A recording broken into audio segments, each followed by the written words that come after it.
Welcome to the Real Life Groups Leadership Podcast, a conversation about creating small groups where people grow in spiritual maturity in relationship. We're focused on you, the small group leader, giving tips and tools to help you lead effectively.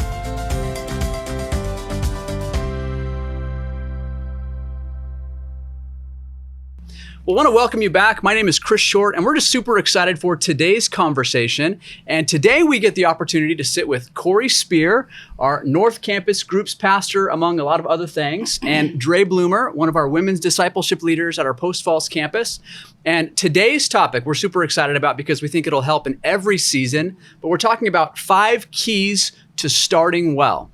How to start a group well, how to kind of kick off or maybe even re-kick off a group. And we've been praying about this conversation, just super excited about how it's going to come together. Mm-hmm. And so I thought it'd be kind of a fun way to start is just to talk about your first group experiences as we kind of dive in. Mm-hmm. So maybe we'll start with you, Cory, kind of your first group experience. How was that?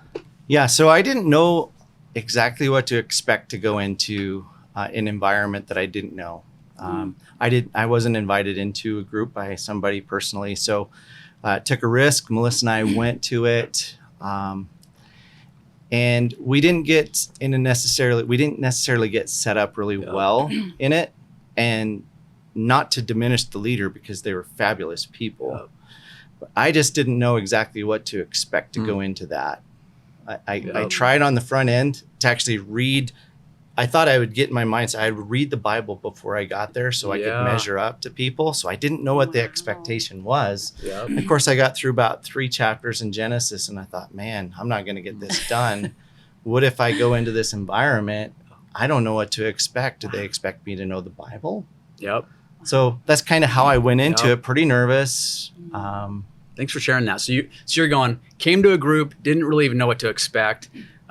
Just kind of started and figured it out as you went. Yeah. Right? Perfect. How about you, Dre? What was your first experience in a group? Well, I was invited to a women's small group. Yep. And unlike Cory, I knew the whole Bible well. Oh, did you? Oh, yeah. I sense the sarcasm here. Okay. Very much sarcastic.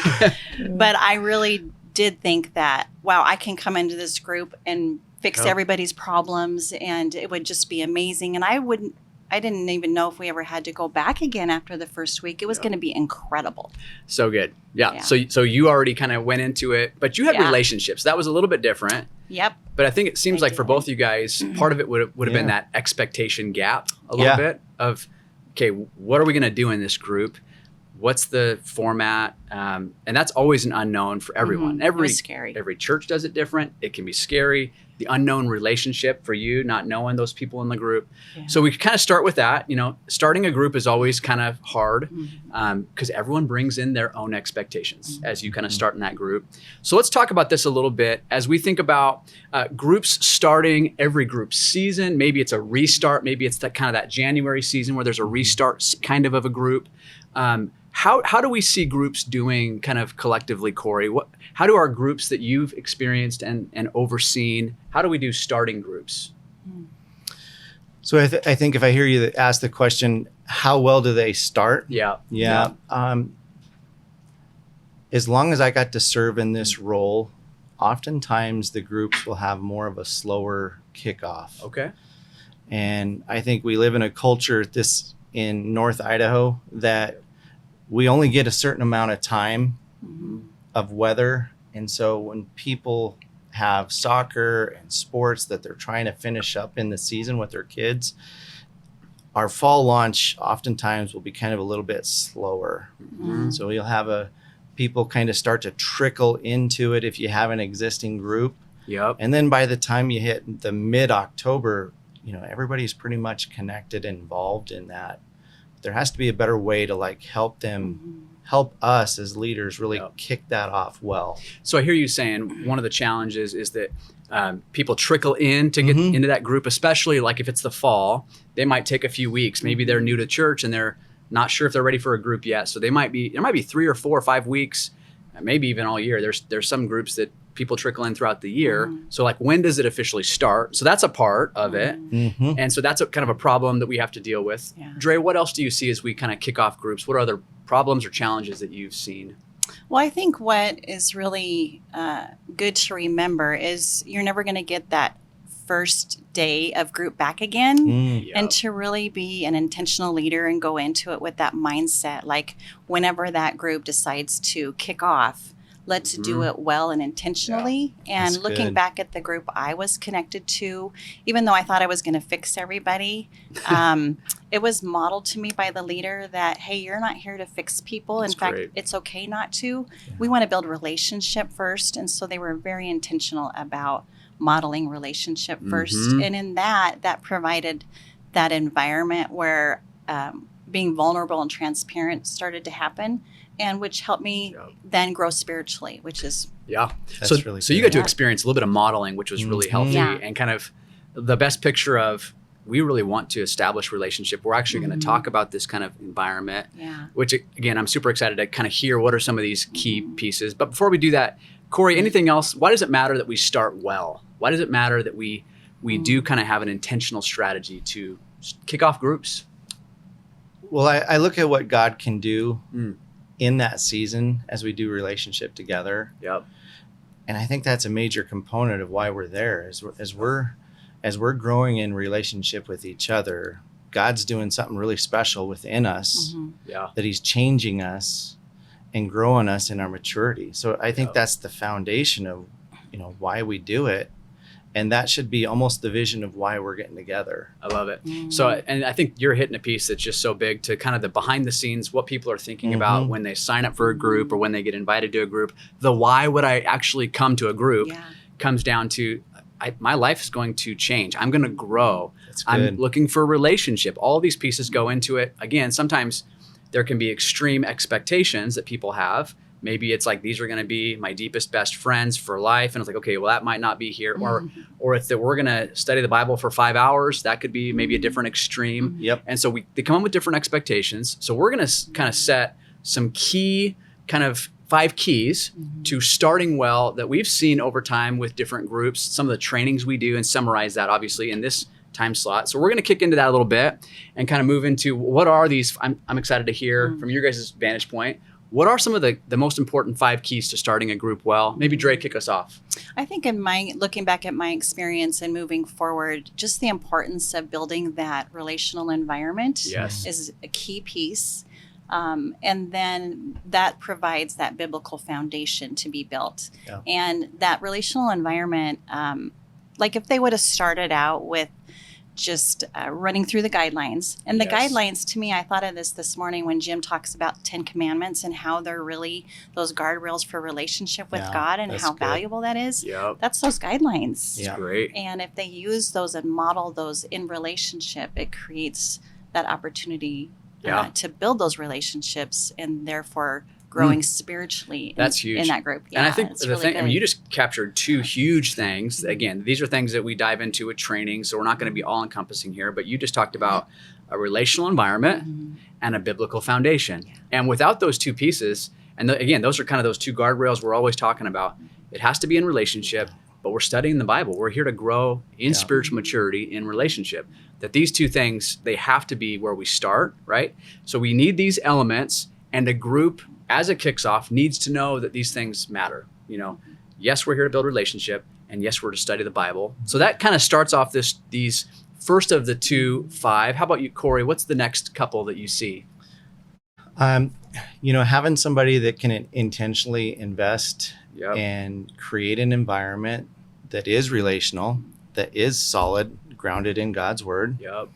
that has the ability to take people along this journey, right? So a relational environment can be a great setting. It can be a beautiful home, right? It can have all the foundation what it is, but if there's not an intentional leader Yes. to help us connect, man, we missed the mark. So good. And even just Jesus is a picture of that, right? Yep. He created a relationship, but he did it intentionally. It wasn't just like, hey, we're just hanging out. Like he actually gave us that picture. Yeah. I actually got to be a cabin leader this last week at summer camp. Yeah. And I had nine students there.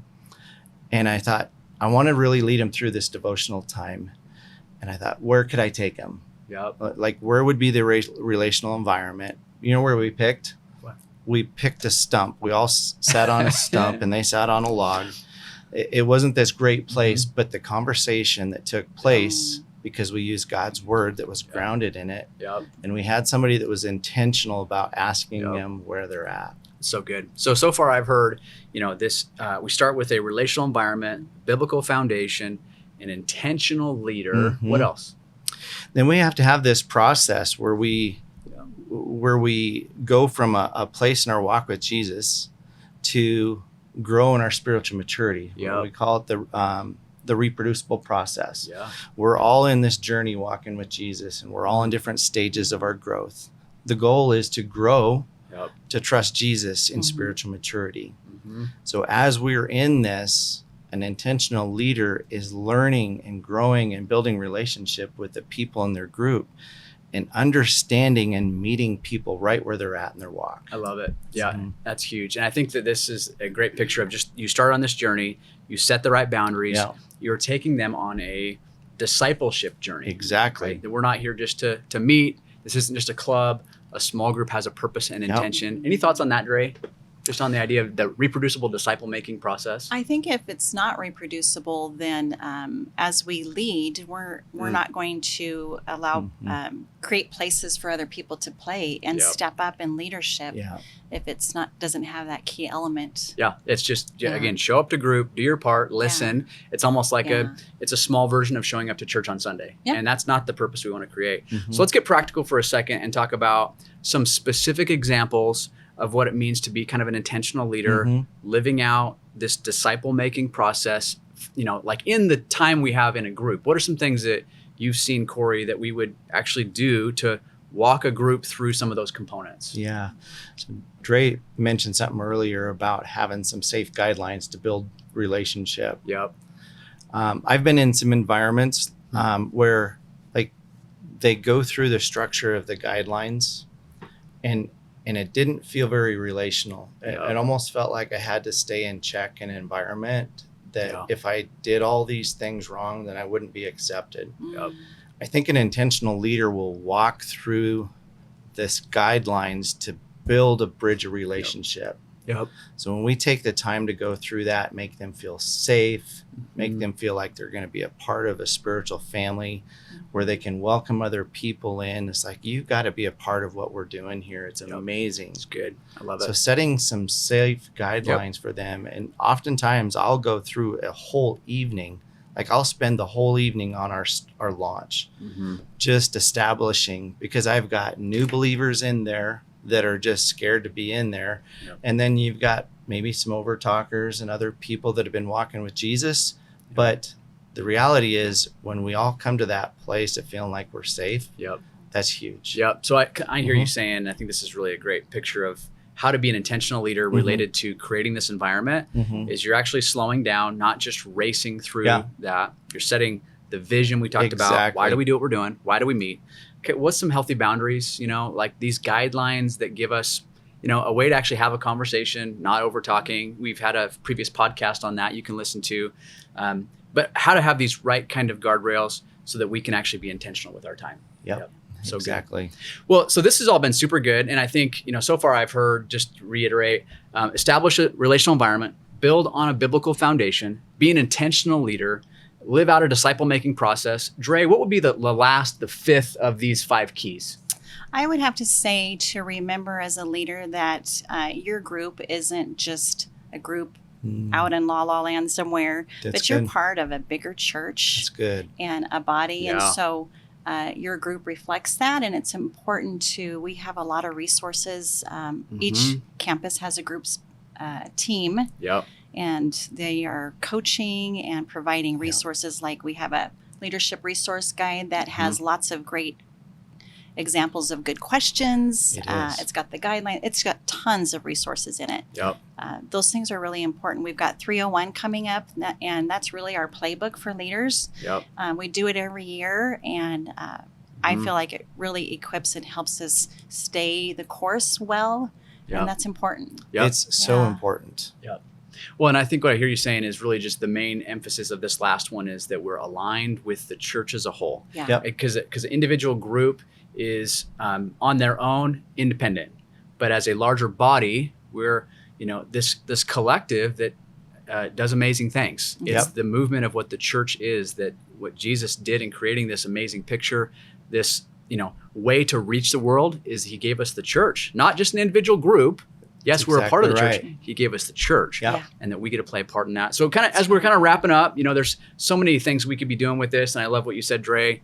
We have support. Every campus has a groups team. We have trainings. Every year we do a 301. There's all these different resources that we have that are supporting.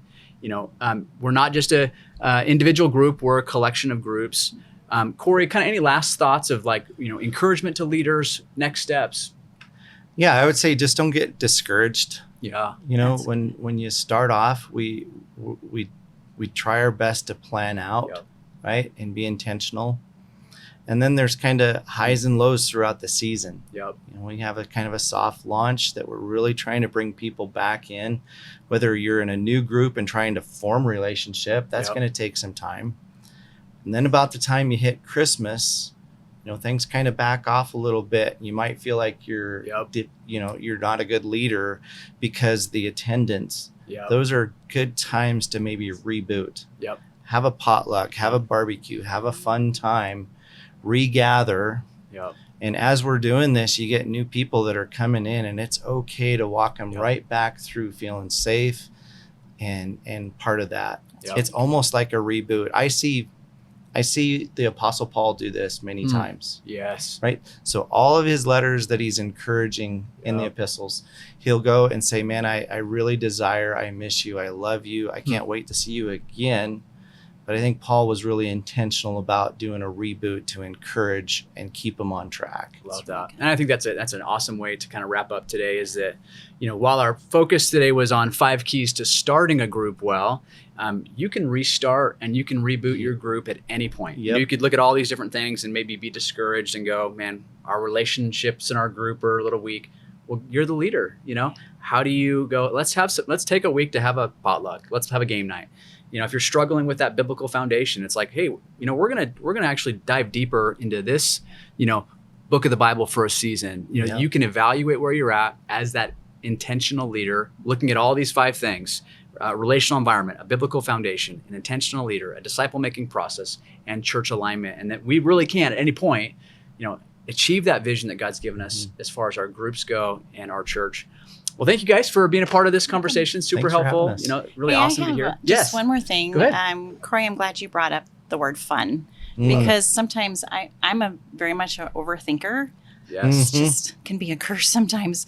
Oh. But to just bring their own personality, especially in that kickoff time, and make it fun. Yep. Yep. Especially that first time getting together, potluck, games, whatever that looks like.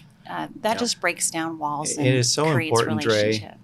Yeah. I was such a serious leader at times. It's like, man, we got to be transparent and vulnerable, and all those things are really good. Yeah.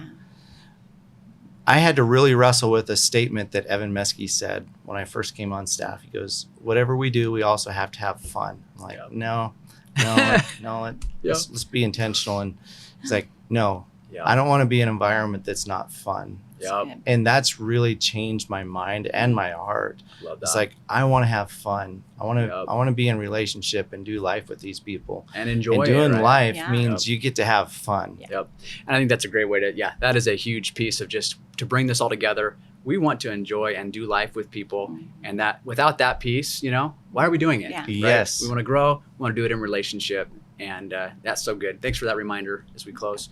And I also want to tell you, leaders that are listening to this, we just want to thank you for all that you do in our community, in our groups. A couple reminders. Again, wherever you're at, you can start and restart your group. You can kick off with those vision pieces. For all the different things we talked about today, show notes, check out realliferesources.org. And again, we're just so grateful for you and the investment you make every single week in our groups around our church community. And thank you for what you do. We'll see you next time. We are grateful for the investment you make each week as you reach the world for Jesus, one person at a time, and make biblical disciples in relational environments. For notes from this show and other great resources to help you grow, visit realliferesources.org.